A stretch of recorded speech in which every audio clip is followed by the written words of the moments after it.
you won't believe who I found. I found Jason Akins.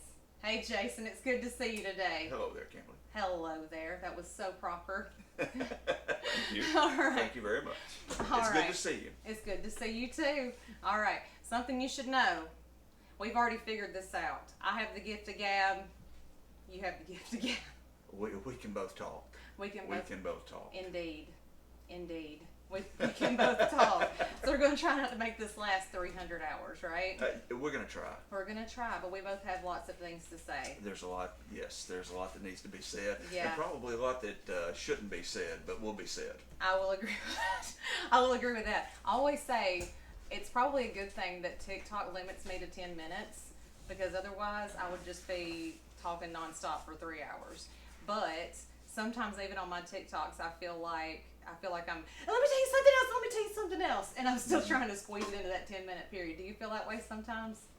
You know, I feel like at times, I'm the guy that people are like, oh gosh, yeah, I like Jason, but I don't have that much time to talk. Let's get out of here. I think that's why we get along so well, though, Jason. Probably so. Yeah. We're just looking for somebody to hear us. Just talk with us. I know. I feel like Just I talk to constantly us. have a quota of words to reach, and I just never. There's a ceiling that just keeps rising up. And Yes. Yeah, but Yes. we are an acquired taste. I really do. I feel that way. Well, and we've talked about it, and it probably are an acquired taste. I have kind of, we all have blind spots. And I've mentioned this to you before. I have a blind spot that, and as long as I can remember, I just thought everybody was happy to see me. Right. So I just Yeah, assumed. me too. And they say stuff like, "We all come see us." I'll be like, "I'll be there at 8 o'clock." Exactly. I I'll believe be there. them. Yeah, I believe them too. I know exactly how you feel. I really do. All right, so I first want to start off just by letting everybody know, because I know a little bit about you already. I've met Yes, your ma'am. wife and I've met your daughter, but tell me more about your family and things that you want to share with other people. Let's see, how far back do you want me to go as far as Ancestors. I'm just kidding. However far back you want to go. Do you, Well, mom, dad, brother, sisters, daughter. let's see. Well, I guess I'll Wife. just kind of the standard. Sure. I grew up, actually this was the house I grew up in. Mm-hmm. Now it's an office. This area where we are is called Burroughs Crossing. It's kind of in between Pineywoods and Sipsey, and of course Jasper's right there. My great-grandfather actually homesteaded this 40 acres, and after I graduated from Birmingham Southern College in '98 and then moved to Coleman, I had made it clear that I would love to buy the old home place if it ever came available, and it did. And I had the opportunity and was very thankful for that. So got to move back in my grandparents' home and start working on it, and brought my wife down here. She had been to Walker County several times, obviously, but with me. But it was different for her. She grew up in Decatur, and we met in Coleman when we both lived there. So Kay, it was an adjustment, but she's grown to love the area, and she works actually in Coleman at Desperation Church. That's the church that she and I and our daughter Sydney, we attend. Been going there, I guess, about 6 years. Let's see. I graduated from Curry High School in 1993. What else? Went to Bevel State for 2 years. Was fortunate to get a scholarship to continue my education at Birmingham Southern, and just really I felt very blessed because I was the first person in my family to actually get to go and get a 4-year college degree. Now, it was work, scholarships and loans. We didn't have any money. My parents couldn't just pay that out, so I was very thankful for that. Let's see. What was your degree in? I've got a Bachelor of Arts in Political Science. Oh. Yeah, my whole, it's this. Not too much has changed as far as how I feel now or how I see some things now as compared to when I was maybe a teenager. And that really kind of ties back into why I'm even in this race for sheriff. When I was growing up, and a lot of people my age, I'm 50, could relate to this, I believe. You grew up around here during the 80s and 90s especially. There were a lot of traumatic things that happened in this county. People went missing, and people go missing everywhere, but it really became something different. We got recognized nationally for murder for hire, and on the Phil Donahue show, and that didn't help. Plus, there were a lot of things going on. People were very distrustful of authority, law enforcement. They were distrustful of a lot of things, and I would hear the adults, talking with fear in their voices. And these were not people who were had a tendency to see a snake behind every tree. These were reasonable people, and they would tell us teenagers. They say, "Be careful what you say and who you say it to. You don't know who's involved in what." And there was a lot of criminal activity that was kind of rolling in, I would say. Of course, there's always criminal activity, but I think things got worse. And so that really just got down in my bones because it felt so wrong. It felt so wrong that people should be afraid. I don't, if you have to be afraid of others, or particularly people in positions of authority, well, in my opinion, you're not in a free country anymore. And I'm very much against people having to feel that way. So my whole thoughts were, well, I'm going to go to college, and I was fortunate to be encouraged. I had some very strong women around me growing up, and my mother's mother really pushed very hard for me to try to do something better, and mom did as well. So my thoughts were, I'll go to law school, and and in a young person's thoughts, you always think you're going to be the hero. You think you can do it all. You're indestructible, and so I thought I'm going to go to law school, and I'm going to come back home, and I'm going to be a lawyer, and I'm going to help to clean up things in Walker County. But after a couple of years at Birmingham Southern, and having several friends who had gone to law school, and I spent time around that and interned for one of the local judges, I realized I had absolutely no interest in being an attorney. It was not my thing. So that kind of put me in a situation to where I'm like, okay, what do I do now? It's my senior year. And so I kind of, stepped away from those things, went to work for a nonprofit organization right out of college, the Boy Scouts of America. They hired me to be their director in Coleman, and eventually in Coleman and Blount County. So I dealt with hundreds of adult volunteers, and we had thousands of kids involved in the program, and my job was to make sure the kids were safe and to make sure everybody had what they needed and things were done legally. Did that for a while, and then my father's business grew to the point that I felt like it was a good idea to open in Coleman. He started off, my dad retired from the railroad, Norfolk Southern Railroad, but he started a small landscaping business back in 1987. He always wanted something that was his.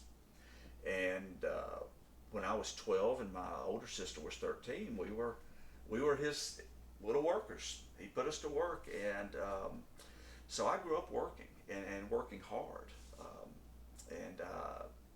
He instilled in us a sense of having pride in the work that you do. How it speaks for you. After you're gone and the work is done, that still speaks for you. And of taking responsibility. He came up from that old, what I call the Bear Bryant generation, where if everything goes well, it was the people under you that did it. If things go poorly, the buck stops with the boss. The buck stops with you. and you take responsibility. You don't try to say, well, it was so and so and so and so, and if it wasn't for this, it doesn't matter. If you have that responsibility to see that project through and to make sure it happens, it's still your fault. So you deal with that and try to do better. So anyway, so I opened up in Coleman. There was a construction boom at the time. This would have been around 2003. You know, we were just, it was not, we were doing a lot of work on the lake, a lot of erosion control, a lot of retaining walls, silt fencing, grassing of large areas, just a lot of different things. And I've grown up around a lot of that kind of work, so it was just fun. And I really felt like we were building something. And then the recession hit in 2008, and we were all but out of business, and had to take a step back. And we decided we would continue, even though there was no money to pay any of us except for one employee. We would stay in business long enough to make sure that we paid every vendor we owed, and then we would decide. Well, thankfully, the Lord blessed us, and we're still in business to this day. My sister and I basically run this. We also have rental properties in Coleman and down here. Not a lot, but that was something that we started working with back then. Anyway, so that's what I've done. Now in 2008, I knew I had to do something else because we were just like many small businesses, we were in trouble. So I went to the sheriff's department. My grandfather had been a deputy many years before that. His brother retired from Jasper Police. So it felt, well, this is natural. I'm going to try it, see if it works for me. And they needed people immediately in the jail. So, okay, let's go. And it was quite an education. I had never been around, other than hearing my relatives talk about things to do with law enforcement. I had never seen anything like that. I've seen poverty. You know, you grow up kind of out in the county areas or in the country, you're going to see people who are poor, who are struggling, and you're going to be related to some of them. And so that was not something I was unfamiliar with. And I didn't grow up wealthy or anything close to that. We were middle to working class, but there were people who had it a whole lot worse than me. And I had a great upbringing. I had, and still have, two great parents. Good sisters. My grandparents were good people, aunts, uncles, cousins, and in the church families. I was baptized at Blooming Grove Baptist Church. Then we spent several years at Philadelphia Baptist, and after I moved back, and when I was, kind of an adult with my own family, we ended up at Desperation, and I've been very thankful for that church family. But I have a lot of who I am, as far as anything good, comes from God's grace, because He's given me plenty.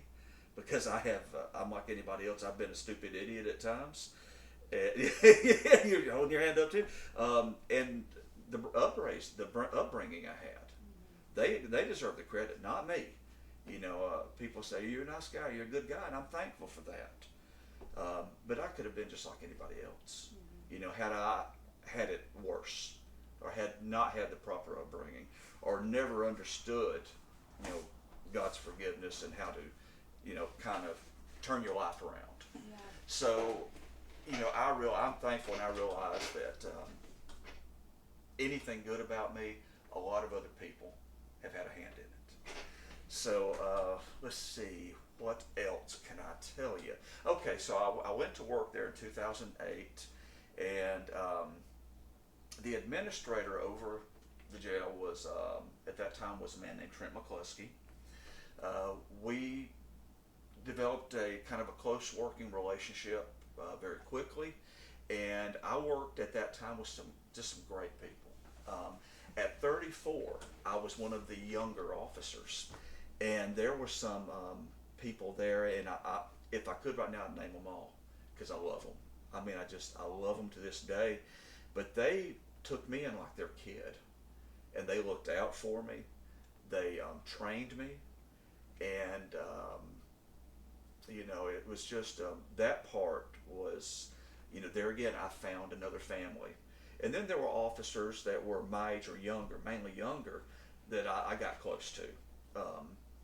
But this was at the time during the meth epidemic, the height of the meth epidemic, and the height of the opioid epidemic. So we would routinely run 300 to 350 inmates in that jail. During that, do you feel like you were adequately trained to handle handle those things and supported to handle those things? I was supported.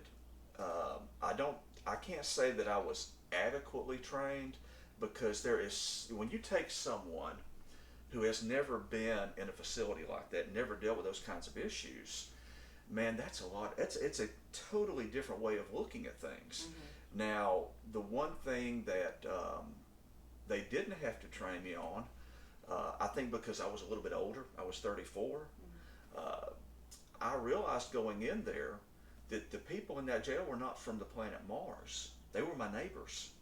They were people that I knew. They were family. I've literally had family come through there, and and if some of the other guys running for sheriff would be honest, there's probably a few times in my 20s that me and some of my buddies should have been in there. So, I never felt like, okay, I'm going in here, I'm the good guy. No, I'm just a guy that has this responsibility, but with it's kind of like the old Stan Lee quote about Spider-Man, with great power comes great responsibility. Mm-hmm. Well, I truly believe that with any type of power, even though you're like, well, you're just a jailer, you're just a corrections officer, you've got the power of life and death in your hands every time you step in there. You have the power to discourage or encourage, to build people up or to tear them down. And so at that point in my life, I was at a point where I realized that.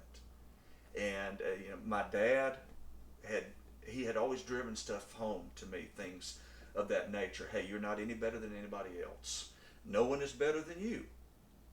Treat people with kindness. Treat them with respect, with humanity.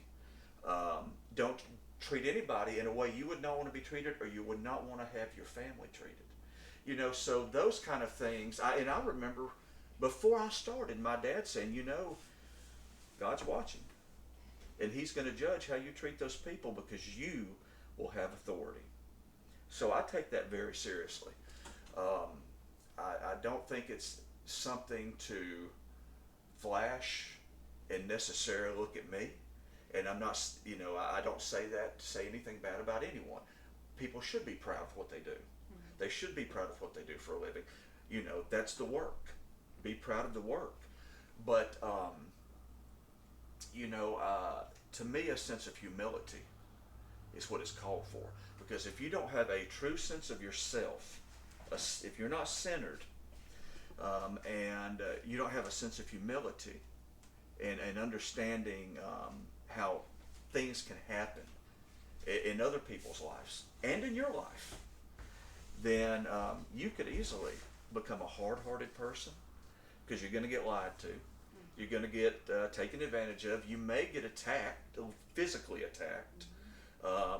You're going to see some people that truly are evil. And I would say less than 5% of the people, the thousands of people I dealt with in that facility, were what I would call truly evil, or sociopaths, or even psychopaths. Now, we had a few. And I've dealt with out-of-state hitmen. I've dealt with guys who are part of cartels. One guy from the Juarez cartel comes to mind. I've dealt with folks who have done murder and dismemberment. Been locked in the cell with a guy we thought could be a serial killer. When you look at the number of murders he had committed and his MO. So, a lot of strange situations. I've been on site of, unfortunately, deaths. And I did receive training on securing a death scene, making sure that you do everything that you're supposed to reasonably by federal standards to make sure that it's transparent, because that's a life. That's someone. That's a human being. I've been involved with that. So let me go back to revisit your question. The training aspect, a lot of the time back then, it came down to, and we would have around between 40 and 55 officers for the jail. There were times where they just couldn't spare the people to go be trained. And there were times where we weren't given the money to do it. So if the administrator and the sheriff and everyone working then had their way, we would have received every bit of training possible. But they were limited by budgetary constraints and by manpower constraints, which is the age-old story of anything in government. And at the time, we had a county commission that would work with us somewhat. That changed, and we went through some very hard years, unbelievable stuff you wouldn't believe. When you have a commission member say, you guys need to start rationing toilet paper, it's like, wait a second. That's one of the things that kicked off the Attica riots in New York back in the 70s. Right. Rationing of toilet paper. Wait a minute here. Guys, let's see what we can work out. The budget back then, and when I was hired, John Mark Tyree was the sheriff. Then after he, I think in his fourth term, if I've got my numbers right, toward the end, his health had gotten so bad, he decided he needed to step away. So James Painter, who was the chief deputy, he was appointed as the sheriff, and he served for a few months. Then with the next election came Jim Underwood. Mm-hmm. And I served under Jim Underwood for, I'm going to say, 2 years at the, and then family events and my father's health, I decided I'm going to leave, because my dad actually, just to go ahead and be clear, my dad had his third heart attack, and this one was truly a miracle for him to survive it. And even his doctor told us after his surgery, he said he probably won't live, but he did. And he asked if I would consider leaving the sheriff's department to run our family businesses. And, I said, yeah, I'll do that. I know you love your dad's business and you love your business. It's yours. Well, it's mine and my sister's. You're and your sister's. Yes, yeah, and she'll tell, if I don't say that, she'll point that out to me. Yeah, well, I'm a part of this now. Yeah, wait a minute. It's yours and your sister's. Well, she's worked hard at it. She's 13 months older than me, and we grew up like twins. Mm-hmm. We were everywhere we went. It was me and Jamie. And now that we're older, she really she's gotten a lot bossier, and she'll No. Yes, yeah, really, it's shocking. And she still sometimes, I think. She older or younger? Did you say? She's older. She's older. So she's kind of taken on that. Yeah. Oh, and I'm like, hey, I'm a 50-year-old man. No, I've you're not, no. dealt with killers. She don't care. I'm not a child. I can handle that. Well, okay. And then the younger sister, she actually lives in Alabaster. She's 10 years younger than me, and she was the smart one. She's the one that's got all the money, and they're doing great. And my older sister and I, we enjoy working as hard as we possibly can for the least amount of money anybody will pay us. That's what we do. It's like, we ain't trying to make any money, that's for sure. It's just work. But no, I'm thankful that I've got to do this and still be around my family, and but. So in stepping away from it, what do you think you'll miss the most? I'll miss just being as involved. Now, I will be advising and helping any way I can, but the sheriff's department has to come first, because the people have to come first. So we're setting it up now to where she and some employees can run it with, if they need to ask me something, or if there's somebody I need to get with, sure, that's fine. after hours. But this right here, when I say this, I'm talking about the sheriff's race. That is, it's not something that I have ever wanted to do. I've been involved in I've been involved in politics since I was a kid. My grandfather got me interested in politics, and I always saw that as an honorable thing to do, a way that you can possibly make a difference and do some good things and help people, maybe especially people who may not have a voice or maybe are marginalized, kind of pushed to the sides, and like I said, growing up out in the county, I saw people like that. And, I think at times we've all felt that way in our life in some way. But, I want to give those people a voice and empower them. I think what people are most concerned about with their perception of the jail right now is that they don't feel safe. No one wants to go to jail. No, it's of course not the fun place to go to. No. But no one should feel scared for Right. their life or their Right. safety when they go to jail. Right. Especially in the light of the Tony Mitchell situation. Absolutely. So, how do you feel about what's going on now with the jail, and how do you think we can make that better?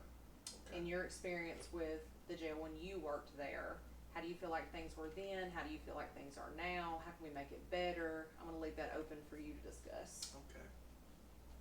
Okay. Well, that is. It's a giant question. It's a big question. It's a big question, but it's one that I'm comfortable discussing at length. I was very proud of the work that I did there. And I'm proud of some of the people I worked with. Now, of course, people messed up, and we had some people that had no business in that occupation.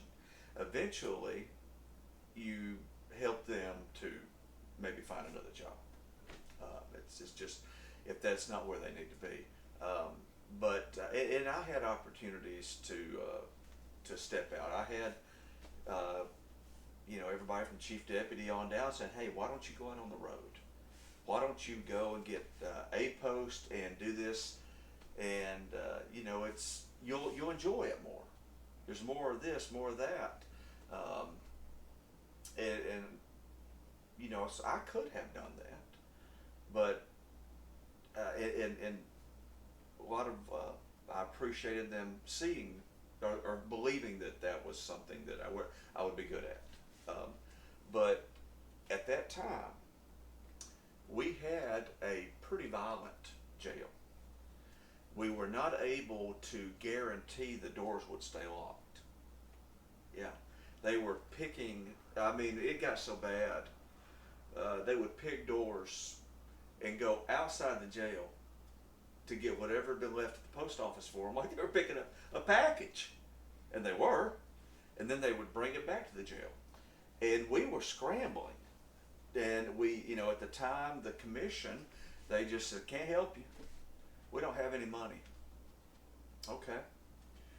And it just got worse. The place was kind of run down and dilapidated. You could not lock people in their cells unless it was particular areas of the jail, because the locks didn't work.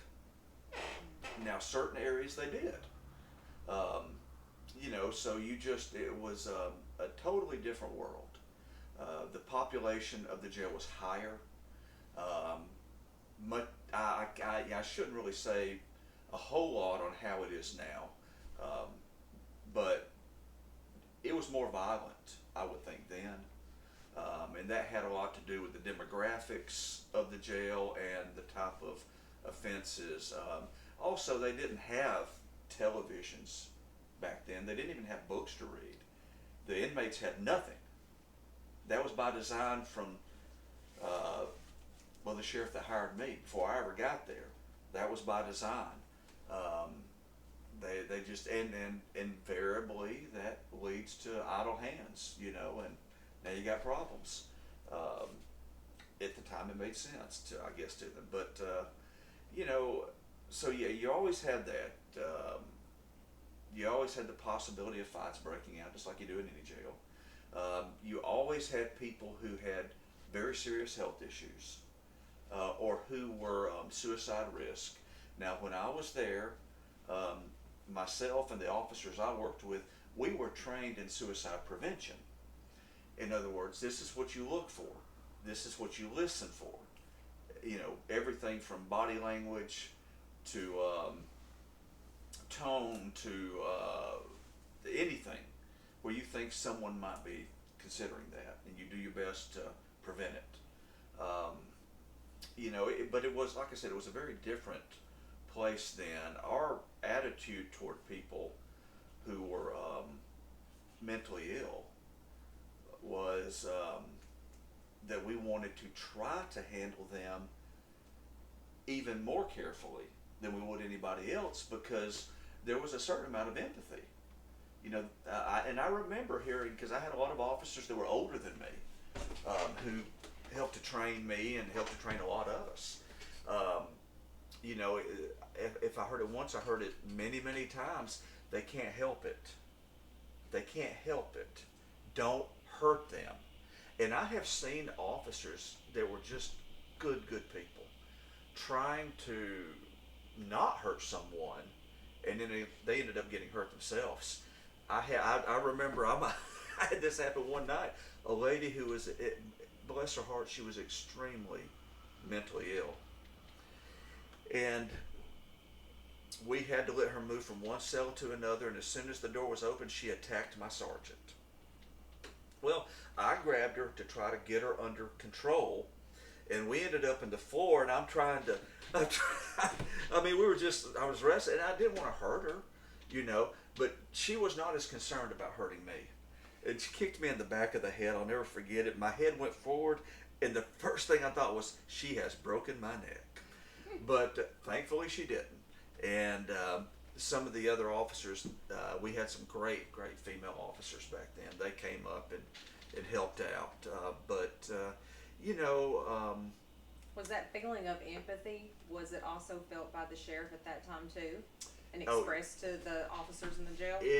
You know, we never... We didn't see the sheriffs a whole lot.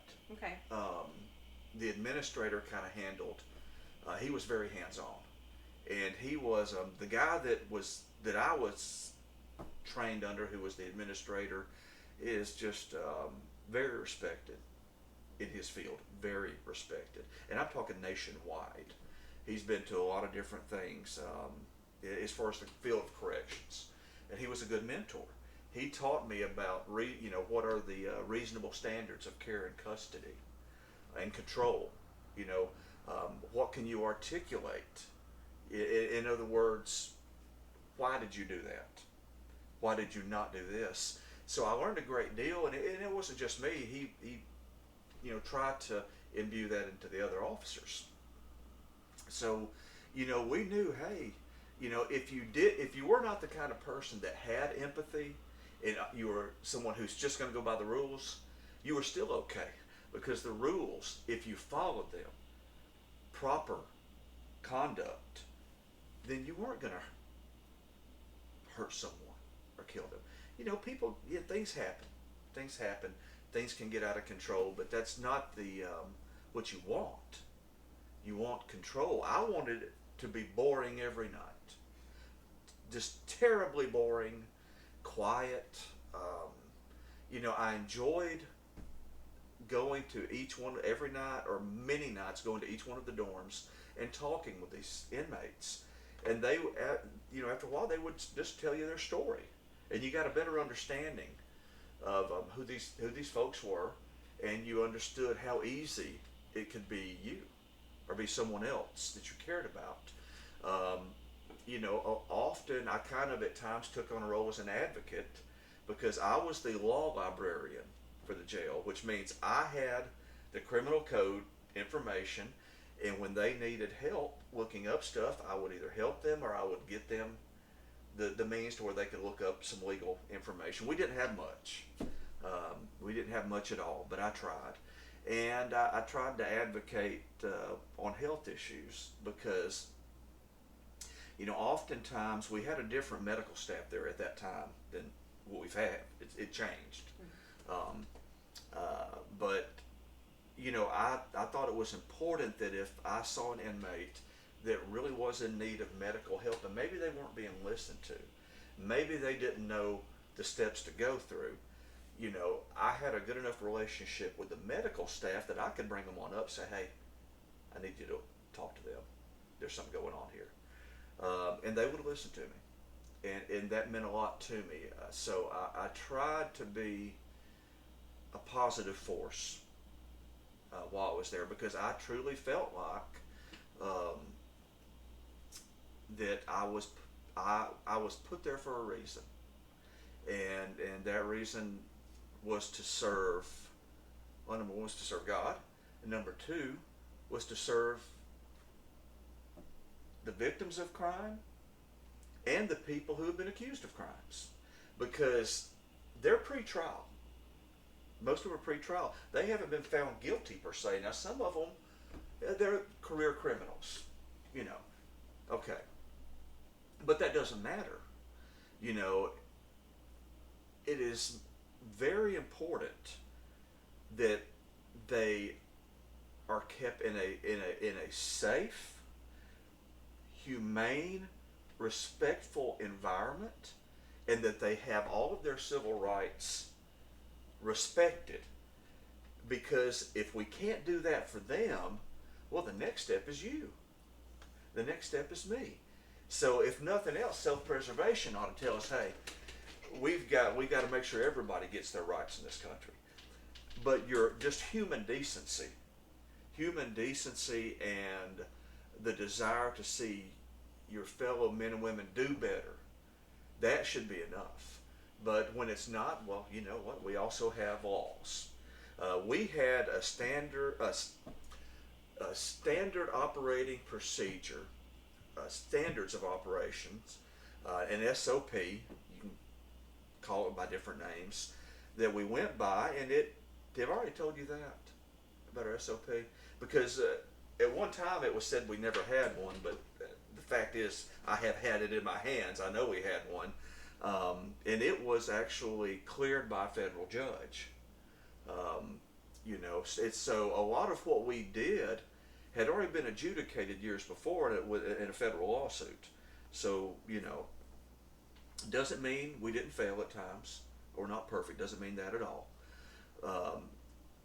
Now, and I don't want to, I've met a few of the people who work in the jail now. I haven't met all of them. So I don't want to say anything to bring them into ill repute, or to impugn their intentions or their effort. It's a thankless job. No, you are hidden away. You don't make the newspaper or Facebook. That's the guys out there, So it's night after night or day after day of just the same thing, and you're always waiting for something to happen. Studies have shown that corrections officers are actually second to combat veterans when it comes to PTSD, and that's a major concern for me.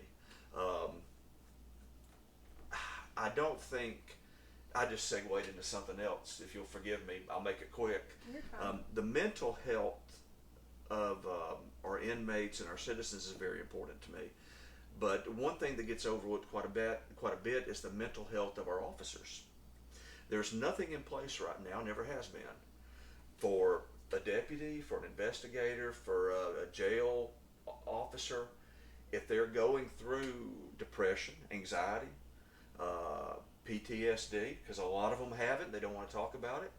A lot of them don't really even know that's what they have. But you're dealing with traumatic things all the time. And most of these people they're just come in, they're not prepared for that. So I would really like to make a much greater effort, or maybe even a first time effort, to offer some counseling and some help to those folks so that they feel comfortable talking to somebody, because that could prevent them making a terrible mistake or who knows what. So that's important to me, as well as the people who are incarcerated. You know, if there's any way possible to work with a judge or mental health authorities to get them out of that jail, because jails are not made for the mentally ill. They're not trained to deal with that. They don't have the resources.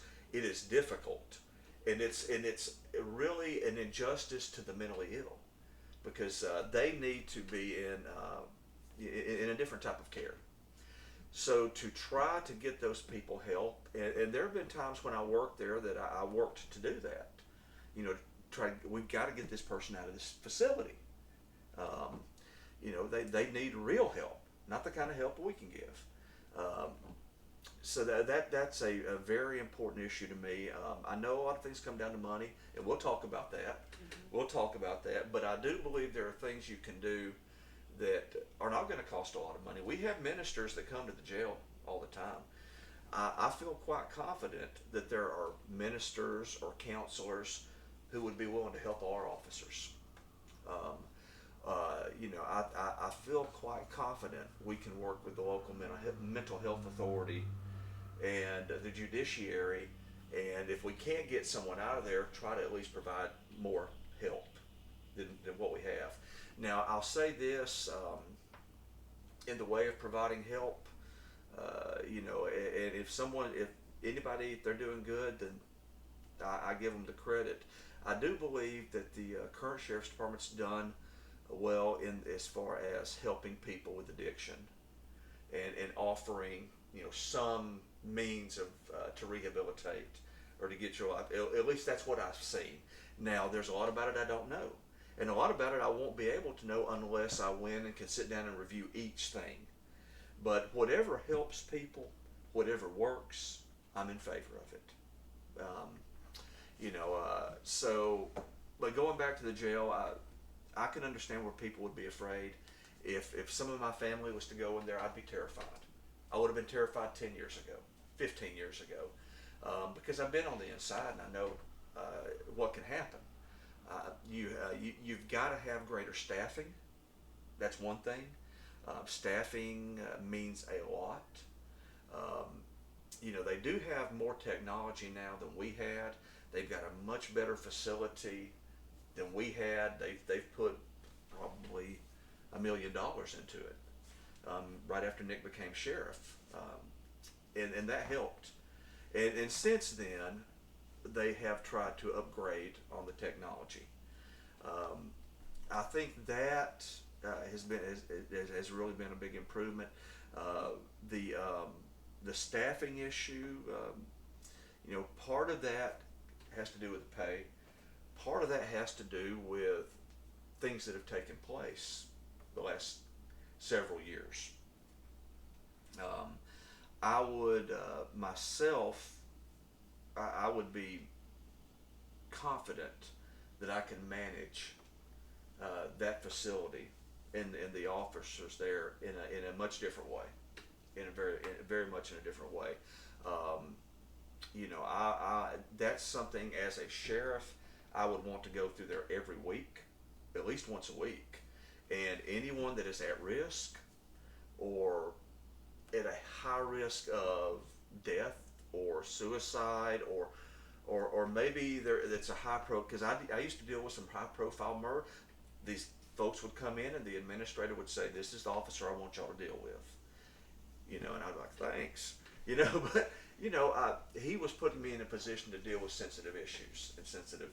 So you know, the sheriff, whoever the jail administrator is, and the captain would need to take the time to go through it and make sure they're all on the same page, because it's a small town in that facility, and everybody knows everything. Everybody knows, or at least that's the way it was when I was there. So I should only speak for those times. People know. I would want to, you know, give it the proper attention. I'm comfortable doing that because the vast majority of lawsuits and deaths for any sheriff's department come from the jail, not from the road, not from investigations. They come out of the jail. So you better be on your game. You better know what you're doing, and you better take it seriously, and not do like a lot of sheriffs have. That's y'all's responsibility. No, it's not. It's your responsibility. The right kind of leader is the leader that empowers others and makes others stronger and doesn't lord over them, lets them do their job. And then as good things happen, they step back and take no credit. That's the right kind of leader. And I'm not saying anybody else isn't or anybody else is. I'm not saying that. I just know how I feel about it and how I would want to operate. You've got to show your people respect. You cannot talk to them disrespectfully. You cannot belittle them or the job they're doing. I know what can happen in those situations. It creates a dangerous environment, a very dangerous environment. Because when I was there, I knew I had enough autonomy, and so did some of the other officers, that if we saw someone that needed to go to the hospital, we knew if there was no medical staff available, you call medical and say, hey, this is what we've got going on. And they would advise you. They'd either say, I'm coming, or they'd say, do this. And if it came down to it, and nobody, whether it be the sheriff, whether it be medical, doesn't matter. Nobody wanted you to take that person to the hospital, but you believed that person was truly in a health crisis. By golly, you called an ambulance. Forget the job. If they want to get mad at you and fire you and whatever, who cares? You know what? I mean, go hustle pool. You can do something else with your life. But making sure that you're looking after those people who are in your care and custody, who are powerless, where you are empowered, making sure that you do the right thing. And you say, okay, I may get in trouble for this, but I'm calling an ambulance. We're going to get them here now. Now, other people would say, well, now just wait a minute. Y'all can't be calling ambulances all the time and every day, and the money and the county commission, and we can't all pay this. I get that too. I understand that. I completely understand. I know budgets. The world I come from, if you go over budget, guess who doesn't get paid? Me. So I know what it means to stay within budget and the price you pay if you don't. But I also know there's a reasonable standard. And, and I would not want any of my officers feeling like they did not help someone because they were afraid of what I would say, or they were afraid of what the administrator would say, or the captain or the lieutenant. No. Do the right thing. Do the right thing. Do the right thing. And we'll take it from there. Bad habit. That's a bad habit. It is a habit. It's a terrible habit. You don't know if that's gunshots out here or if it's... Hey, this may never make it to air. Okay. A lot of good deputies are not getting the limelight that they deserve in the light of misconduct that other deputies are facing in the news right now. Yes. How do we incentivize and highlight the good deputies that are doing the right thing every single day? Right. Because don't you know that they're not feeling the love right now? Oh no, and I hate that. I really do, because don't you know, I'm going to put this in a funny way. Don't you know that they really need more than a McDonald's gift card? Yes. Okay. You know what? maybe they should. Maybe they'll turn around and thank you for thanking them for their service. Yes, I absolutely do. They really, those guys.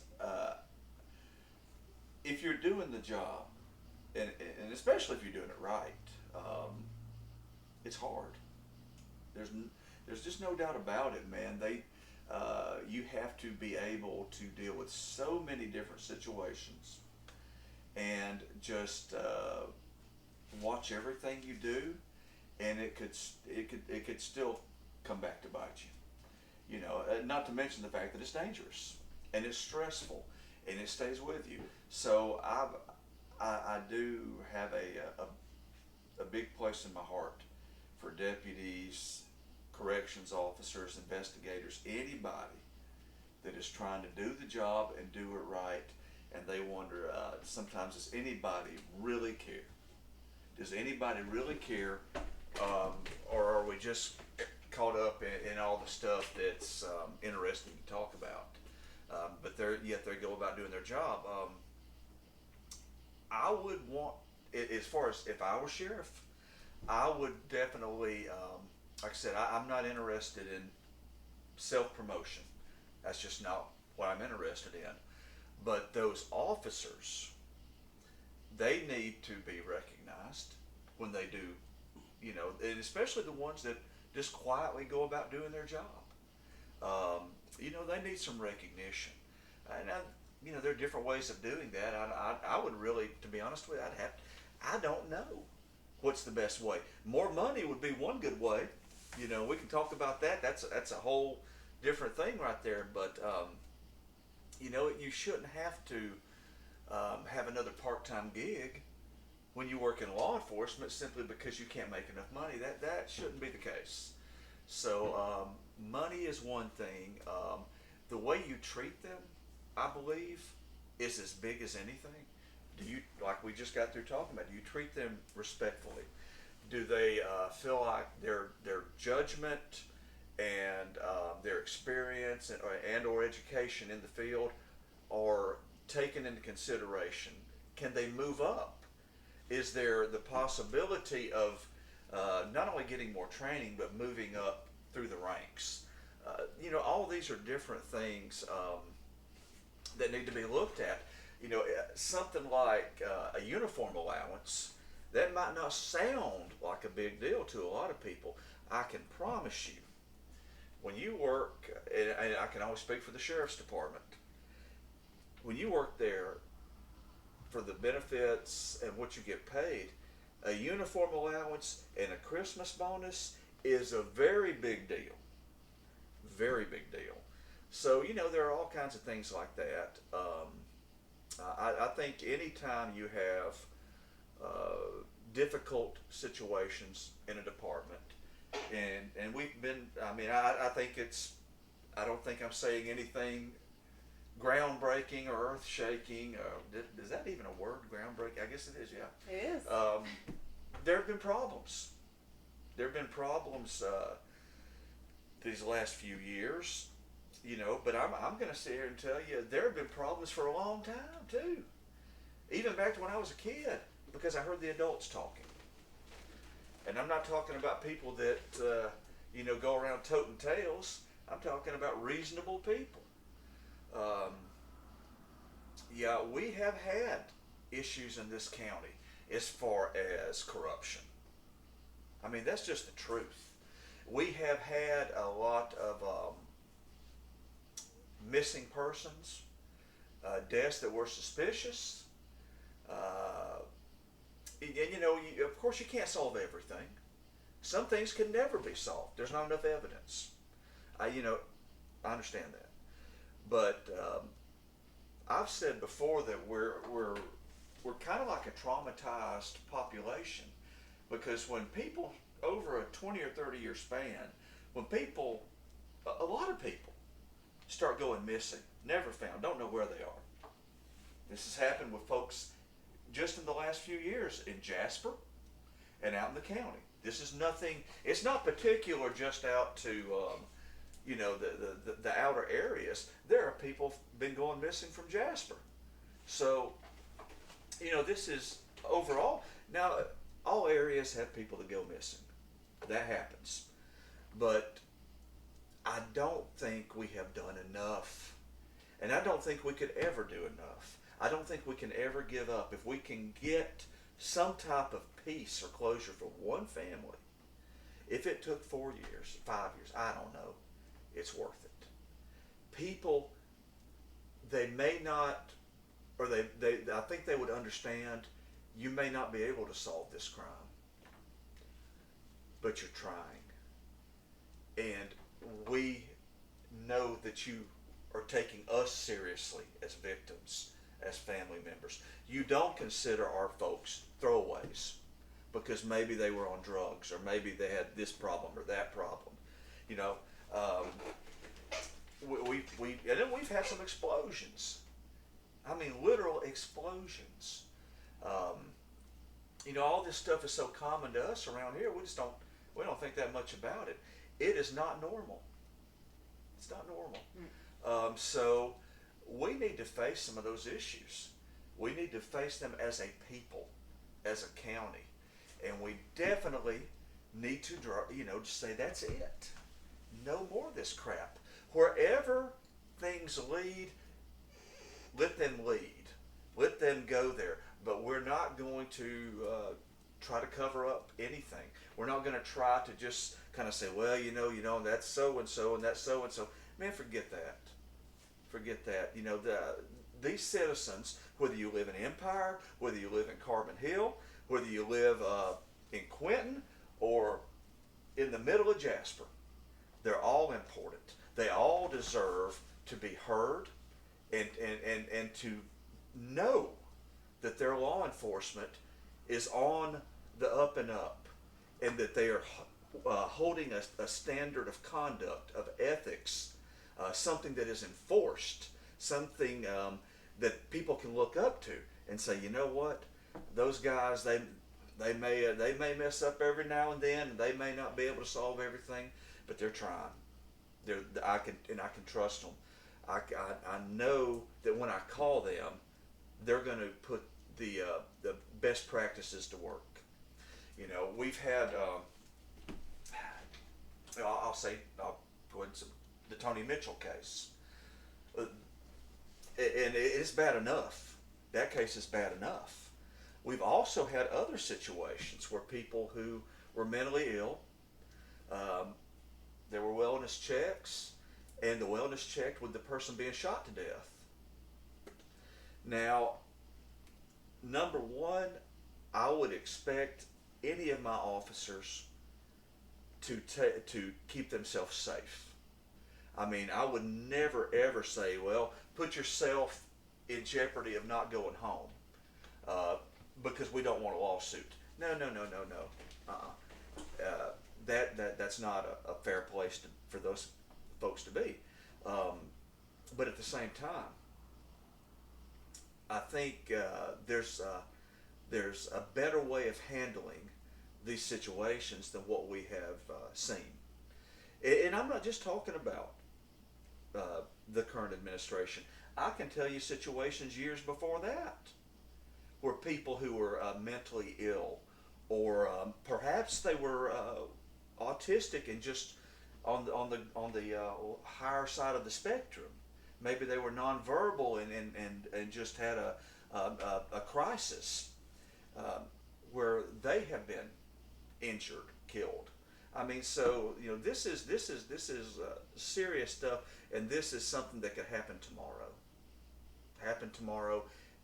A call comes in, and before you know it, so there has to be training for our officers, and with those type situations, how do you deal with them?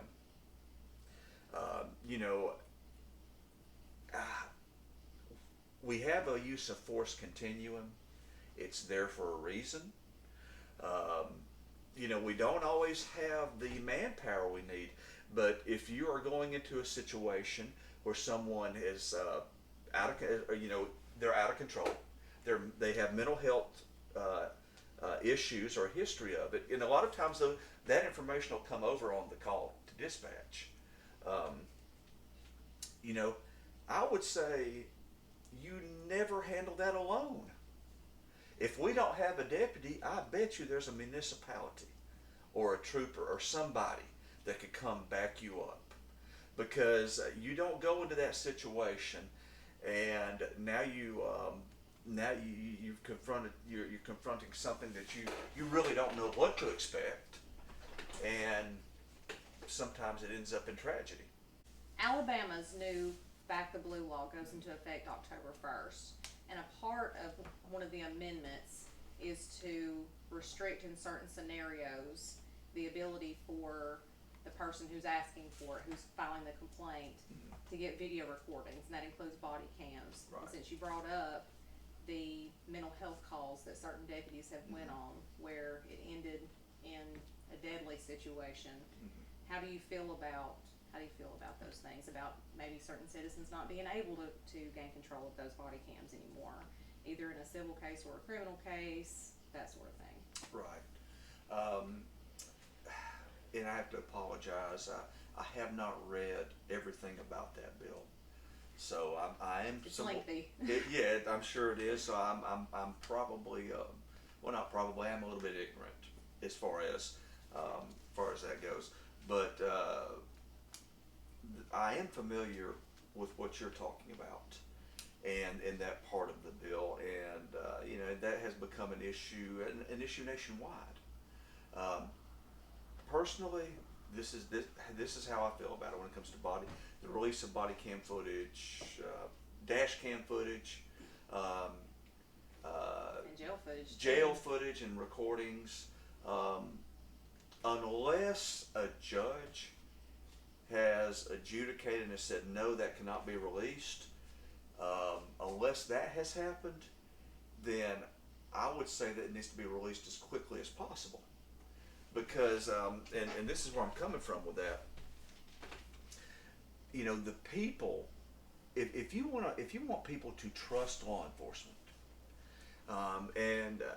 we've over the years we've seen a lot, and some of it is real, some of it maybe is maybe a little one-sided, but we've seen a lot of situations where people have lost their faith in law enforcement, or an incident caused some type of reaction.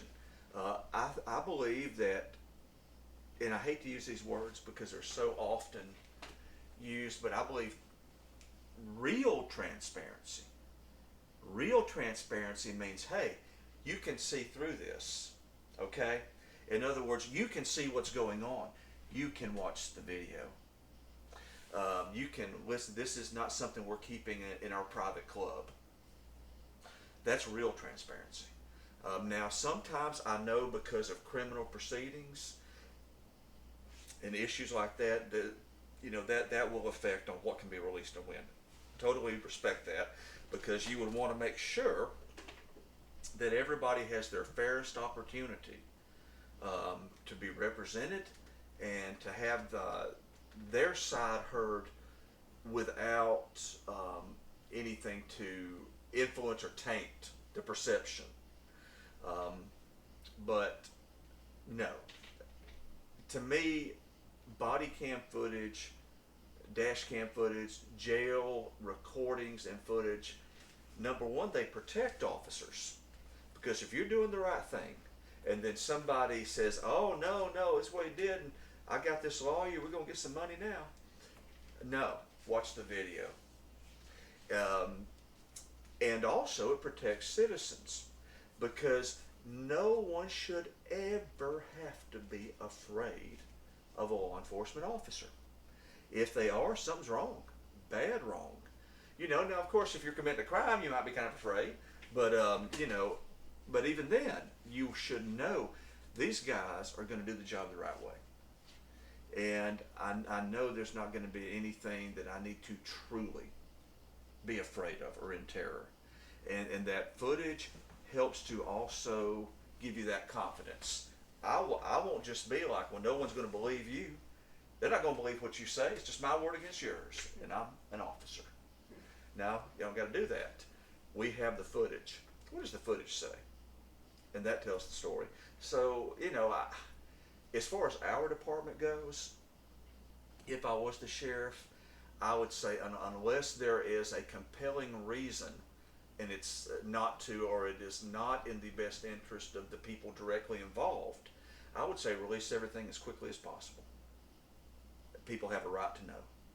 People have a right to know. Let's talk about the budget. Okay.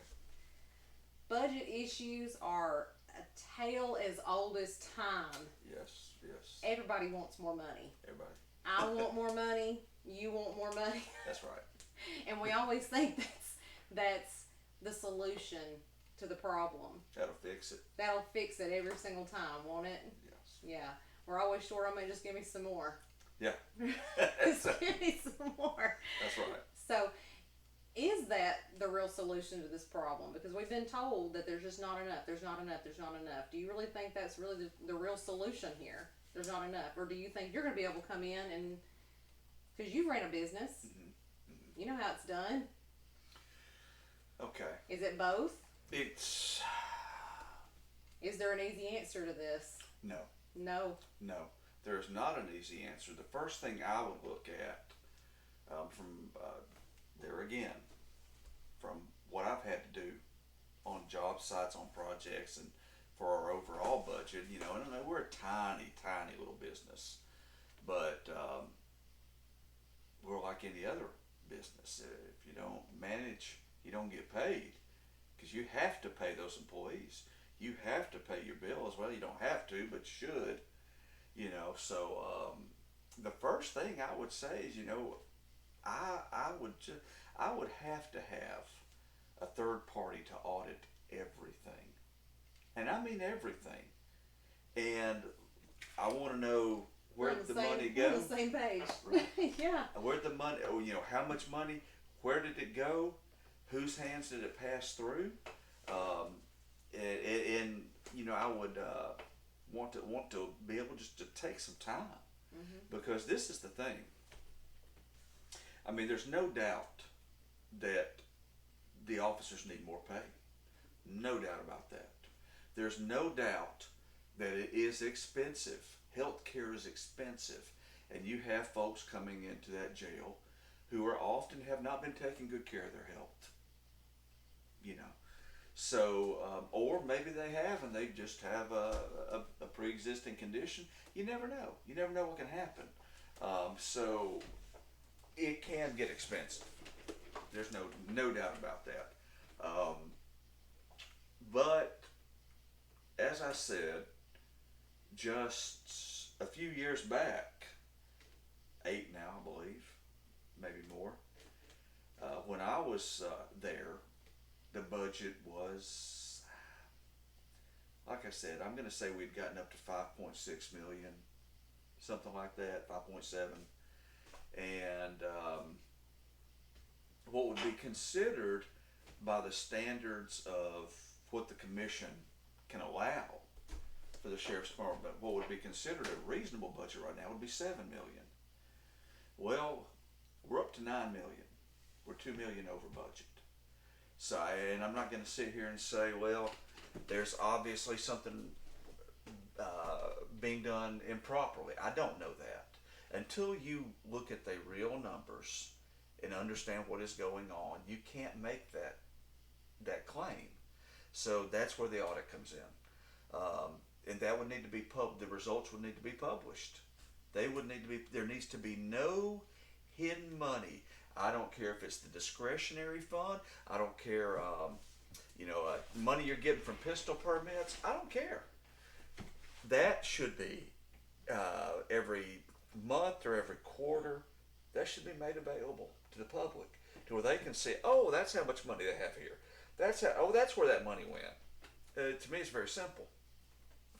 And then that again is another form of real transparency. Now some people can say, well, you can hide money and do this. So of course anything can happen, but that's one reason the state audits you. So I think that's one area of concern I have before I start saying, oh, we can do this and we can do that. No, first we can live within our budget. We're going to have to see what that takes and see why it's over budget. Then I would want to work with our commission and say, listen, this is where we're going to get things. If we can get them there, can you guys find a way, some kind of a way, to increase the pay for these officers? I believe that is doable. I believe that is something the commission would go for. I don't think presently they'll go any further than they've gone. But I do believe that with a change in leadership and good, strong relationships, respectful relationships, because just because you're in this position or that position doesn't mean you have no equals. You have no peers. That's not the case. The commission is over the budget. They're not over the sheriff's department, but they're over the budget. They're responsible for providing. So that that you've got to be able to work together in a way that's going to benefit all of the citizens. Because the sheriff's department goes over budget, this department goes over budget. Well, now you'll see the effects on your roads, and we're already struggling in that area. So this is we have got to quit this, where this department blames that department and this. We need to look at what are the real reasons of our shortfalls in our budget. What can we do reasonably and from a good business standpoint to fix that, and then okay, now where do we go? And that, you can do some things. I know in Coleman, and they've done this for many years. The sheriff's department, they have the sheriff's rodeo. They do different kinds of fundraisers that go for operational expenses. You have all kinds of things like that can be done. There are some grants available, but overall, the first priority is to get the trust of the people and the commission and the citizens, anybody involved. You've got to get that trust. They have to know. And then you can say, okay, folks, this is where we are. This is where we need to be. What can we do? How far are you willing to go? And I think that's now. You have issues with with the patrol vehicles. How are they being maintained? How many are being damaged in wrecks? That can speak to high-speed chase policies. There are all kinds of things you can look at from a policy standpoint that could help. You need cooperation. You need cooperation not just of the commission, but of the judiciary across the road. You need everybody to try to work hand in hand, because when it all comes down to it, the goal should be how do we serve the people the best without asking for more than we should. So beyond that, I don't. As far as, do you have any particular questions about the budget, or? I believe you just answered it beautifully, but I want to Okay. make sure that we specifically answer a question that's been asked of all Yes, ma'am. all the opponents Yes, ma'am. regarding the deputies' salaries, Mhm. as you said just now, that they are put forth by the commissioner, by the Right. commission. Right. So we know that currently it's at $16.34 an hour. Yes, ma'am. So Sheriff Nick Smith has specifically said, and I quote, "What exactly are you going to do to get deputies fair, competitive pay that hasn't already been tried?" And I believe you did. You did just answer that beautifully. Thank you. Okay. So- Well, and I hope I was clear, because I know sometimes when I get to talking and but I'm going to tell you, relationships mean a lot. Success, I know any little bit of success I've had in life, which hasn't been much, a lot of it's thanks to relationships, people helping each other, working in a good faith effort, and I do firmly believe that I can earn the trust of the commission. I believe I can earn the trust of the citizens, so that once we really see where everything is, once we really see, well, overtime, where all is it gone? Audit everything properly. Then say, okay, this is where we are, folks. I think anybody who claims, well, I could change this, and we'll get rid of all the copying machines and just have one copying machine. No, okay. Let's get real. Until you sit down and you know those numbers, you don't know anything. Let's talk about A-Post. Okay. Can you explain to everybody what exactly A-Post actually is? No. Okay. Well, A-Post is actually that is the agency that oversees and I hesitate to say supervises, but oversees and enforces certifications when it comes to law enforcement in the state of Alabama. Um, that's the primary thing that I'm familiar with them. They make sure that everybody who is in whatever position they're in met the proper qualifications, and that they're maintaining that, and that's done so the public can believe, okay, we've got people who have done the homework, people who know what they're doing. So that's basically who A-Post is. They're really a small agency, but pretty serious. I would say very sober, serious folks.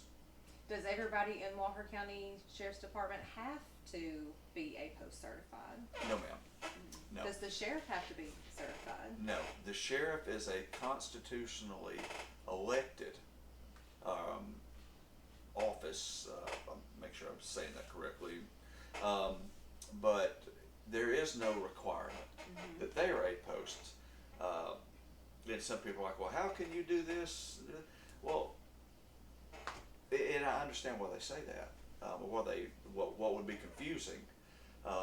Really, until all this stuff happened recently, I'll guarantee you 90% of the people in the county had never even heard of A-Post unless you worked in law enforcement. But now it's an issue. The sheriff's role is, and people vary on what they believe. It's more administrative. Yeah, I'd say administrative and supervisory than it is actually hands-on. You're out there arresting people. Because you're dealing with finances, you're dealing with the judiciary, you're dealing with the corrections, people, care and custody, vendors, vehicles, all kinds of different things. So if the sheriff's out there doing that, then who's watching everybody else? Somebody has to be the guy that says, listen, these are the standards by which we go by. Earlier I'd mentioned, code of conduct and ethics. Somebody has to be the person that's enforcing that, and is kind of, a little bit removed from what's going on to be able to supervise. So that's a lot of what the sheriff does.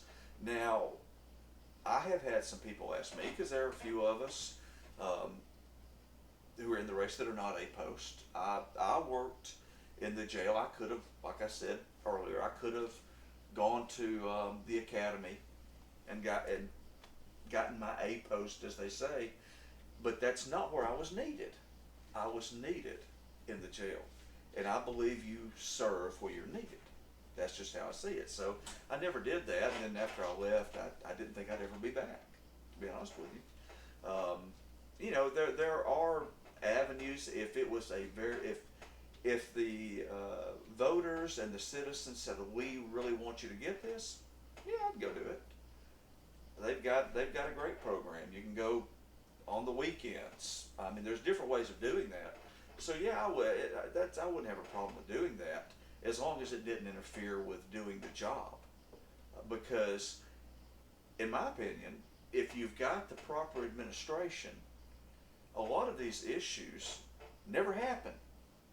They never happen to start with. And it's a full-time job.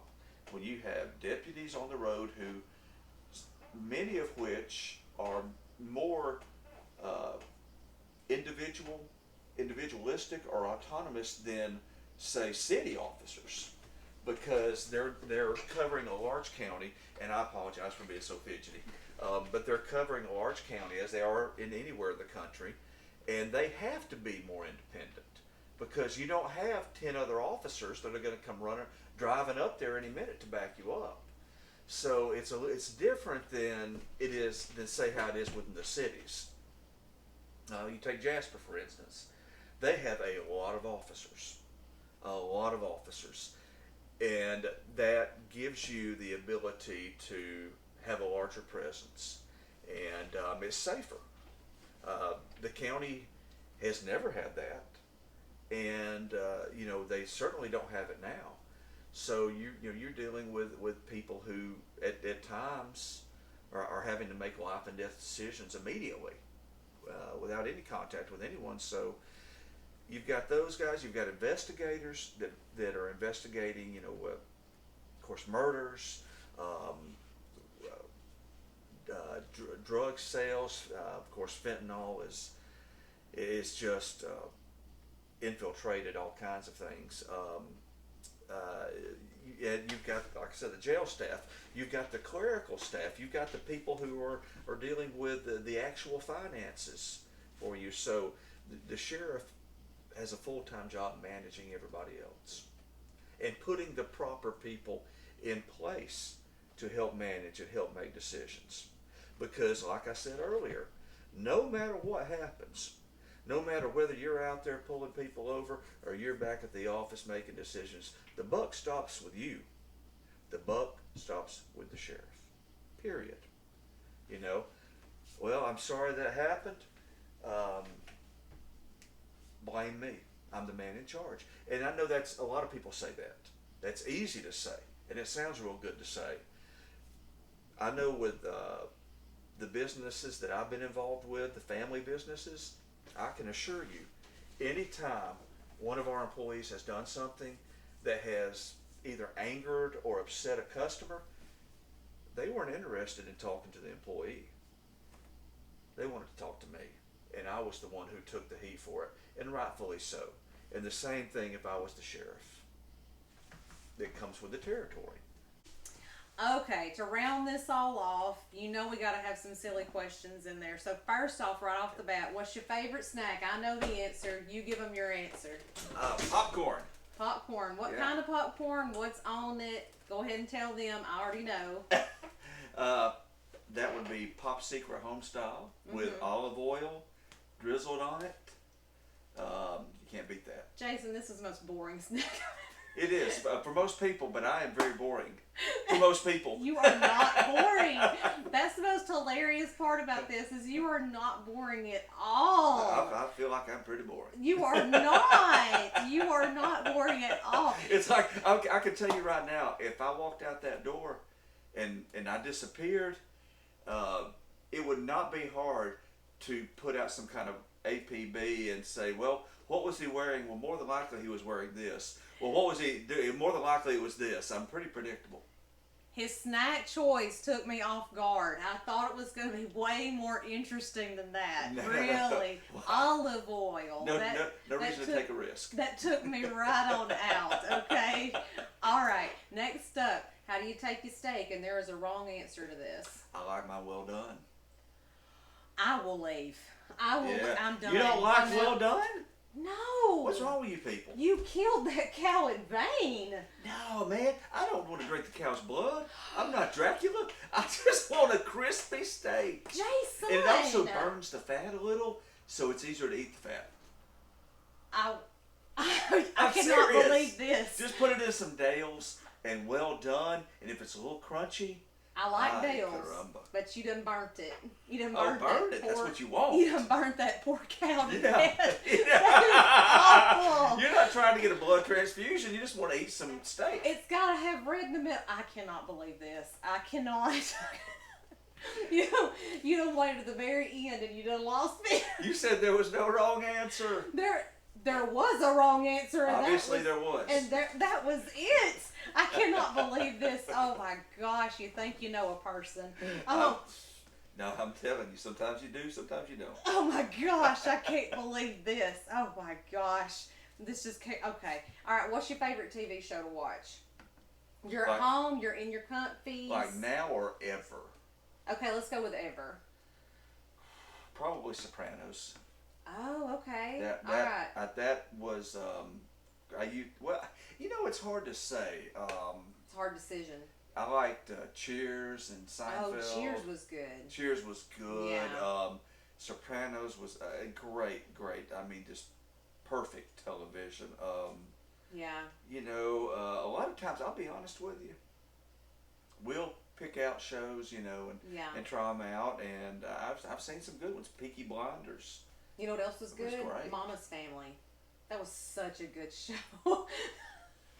Are you being for real? I'm being so for real. Talk about Vicky. What was her name? Vicki Lawrence. Vicky Lawrence, Mama's Family. Yes. I remember staying up like late, and especially on a Sunday night, and watching the Carol Burnett show with my dad. I love Carol Burnett. Well, that's where Vicky Lawrence came from. Yes, I know. And You're telling me. I know Hey, this. Yeah. you know it better than I do. Yeah, and, look. and then in the '80s, Yeah. and then so I watched Mama's Family. Now I watch it and I'm like, oh my gosh. Yeah. But God, I love Mama's Family. really, It's such a good show. Oh my gosh. I can't. I'm gonna tell you, you really, you That got me surprised thinking. you? You got me thinking. You got me thinking with that one, Yeah. Mama's Family. That's how I knew it was time to go to bed. It was Mama's Family and the Andy Griffith Show. Well, yeah, that's right. Yeah. Yeah. Well, the Twilight Zone. Did you ever watch Twilight Oh Zone? God, yeah. I love the Twilight Zone. I love anything Then spooky. MASH would come on, and that was bedtime. MASH. When That's I right. heard they're learning a whole lot about us You know right the now. name of that song was "Suicide is Painless." That was the name of that song. That's a weird name Yeah. for You're a song. kidding. Mhm. That's the more you know. The more you know. Knowing is half the battle. That's right. the battle. All right. So favorite show, favorite movie. Jaws. That's an easy one. Oh, okay. High five me. Ooh, All yeah, so I right. got one right. Yes, you got one right. I love Jaws. Oh my gosh, I love spooky movies, and that's in that same little genre to me. I love Jaws. Yes. It's Jaws. Ooh, just tell you, cheers, I control. It's to me, it's a perfect film. perfect. It's yeah, down to the bad animatronics and everything. down to that, Yes. and which really made it better because it's the unknown, and I compare a lot of times the most the best villains have no reason. Yeah, it had no reason. It had no reason. Yeah. Michael Myers in Halloween, he has no reason. He had no reason. Yeah. So the shark just has no reason. Yeah. And He's bloodthirsty. He's bloodthirsty, Yeah. and now he's not happy with you. And the acting, Roy Scheider as the chief, And yeah. Brody, and Richard Richard Dreyfuss, and oh gosh, who was the great English or Irish actor who played Quint? I can never remember his name. Yeah, I can't remember his name either. I had it right there, but he was fantastic. Mm-hmm. The acting's great. The some of the dialogue that's improvised was great. It's just got a good feel to it, and it never, even though you watch it and you're like, "Oh, that looks dated," It's never dated. It's not really. It's not ever dated. No. That was considered the very first, what you would call summer blockbuster film. It was a phenomenon. Yeah, I believe that. Yeah. Yeah, absolutely. 1975. Yeah. 1975. 50 years now. I just love movies like that. I do too. I do. too. Yeah. I would have to say mine would be Gone with the Wind, though. Really? Yeah, yeah. Okay. Did that shock you? Well, it didn't shock me. It's kind of a I- romantic I kind of don't movie, though. hear- And I wouldn't consider myself to be romantic. Yeah. It is. It's kind of a romantic film, but you Probably don't hear Southern. you don't hear it talked about as much now as I remember 20, 30 years ago. Gone with the Wind was Yeah. the epic.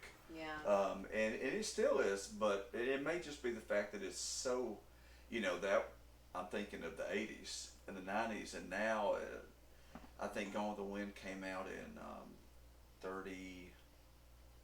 not sure. 37 maybe? 37 or Maybe. 39. Something like that. Yeah, so I guess it's just so old that some. Do you know what I think it is? I think that, okay, growing up, even being little, and realizing that Scarlett was so dumb. You're looking at Ashley, and you got Rhett right there. Me being little and go, oh, you dumb. You dumb. And I have, like, I think that's when I realized that I have zero patience, none, zilch, nada for sissy men. I just don't.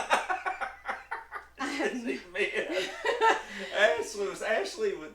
He was wishy-washy. He was wishy-washy. And I have since then, from a young age, 5 years old, no patience for wishy-washy men. You either say what you want to say or get out. Right. Yeah. Maybe that's where it comes from. It's from Gone with the Wind, It could I guess. be. And you can't say that about Rhett Butler. He said what he wanted to say. Oh, he did indeed. He did indeed. Yes, indeed. Mm-hmm.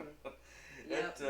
It's an epic. I haven't watched it in many years, but I still need to force Mr. Kimmy Kitten over there to Yes. I'll watch it. He keeps saying that. It's been 19 years we've been together, and he still won't sit down and watch it. I'll tell I've you. still got to watch the rest of the Tiger King that you're wanting me to watch. Oh, have you seen Tiger Tiger King? Is that the one where a man saw a tiger and the tiger saw a man? That's Yes. Yeah. When I first, we didn't have streaming, but when that first came out, I saw that video on YouTube, and I just started sending it to everyone I knew. A man saw a tiger and a tiger saw a man, and I thought, man, dude, something's up with this. This is something crazy. I would love to see your reaction to every bit of that. That would be the funniest thing I've ever seen in my whole life. I can't. Just put a camera on you. Yeah. Just let me watch it. To me, it's all crazy. And then there's another lady, and they thought that she fed her husband to the tigers. Carol Baskin. Baskins. Killed her We all husband, think- whacked him. We all Whacked think him. she did that. Yes. Yeah, they had a song about her. Yeah. Cause I remember my daughter, Sydney. She's like the she'd go Florida around- version of Walker County and the Pigs. Yes. Ooh, yeah. The Killed her, Roomers. Yeah, killed The her husband, whacked him. Yeah. Speaking of the Walker County Roomers, yeah. Do you believe in the Sipsy creature? Is that the real reason why we ought to be afraid of the woods? I will tell you, there's a lot of reasons to be afraid of The mosquitoes. the mosquitoes. Yeah. And it's just The ticks. It's the ticks. It's Yeah. The Wampus cat. the wampus cat. The white thing. Yes, the snakes. You know, I don't know. There are certain things, and I'm kind of in my mind. I'm going back to my Rod Serling with the Twilight Zone. There are certain things we do not understand. Yes. And indeed. And I do. And a buddy of mine, we used to do a podcast together, and we had a great time with it, and we talked about all of that kind of stuff. Ooh. And I am of the idea or belief that some of that is trans-dimensional. Interesting. That's why they're there, and then all of a sudden they're gone, coming from one dimension to another. Interesting. Yeah. I think I just lost the sheriff's race on that head.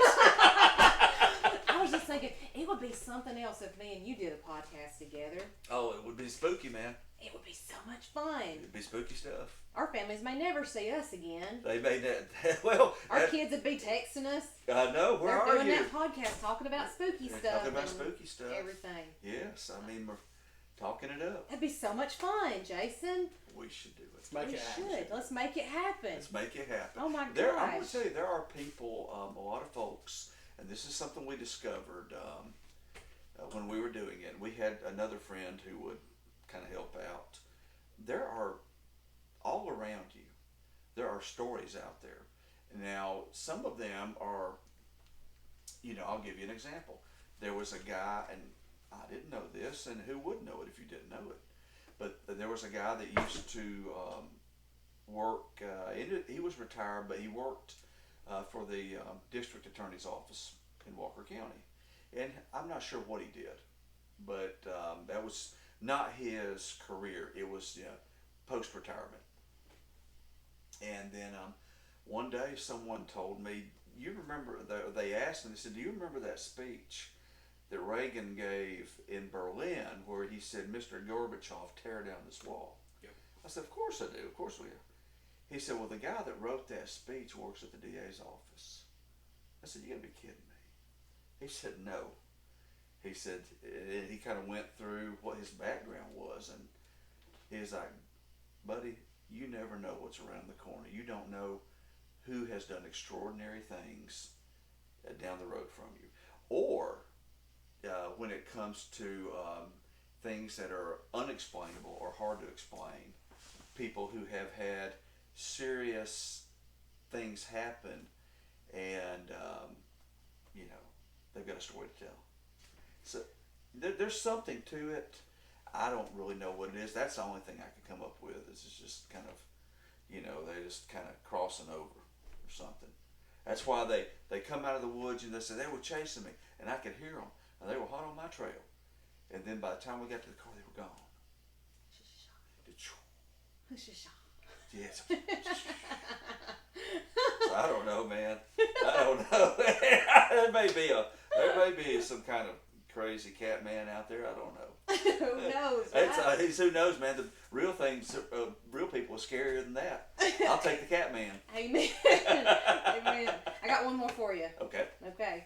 Say, just for funsies, all right, you have to haul me off to jail.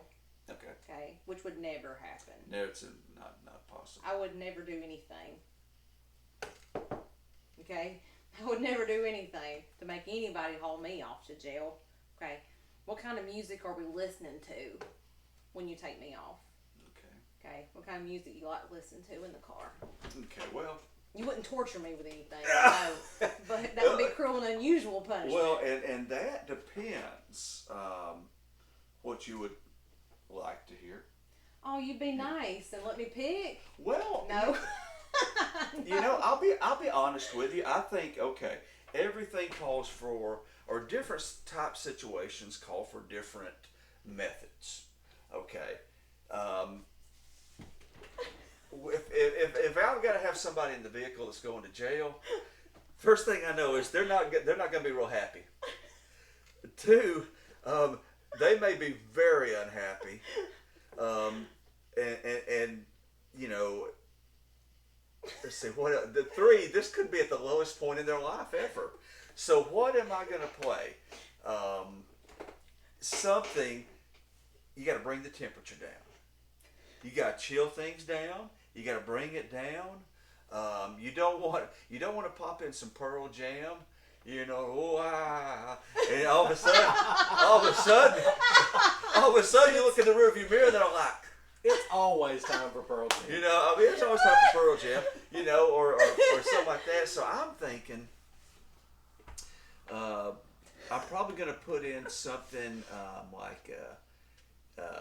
and I may ask, so what would you like to listen to? What do you like?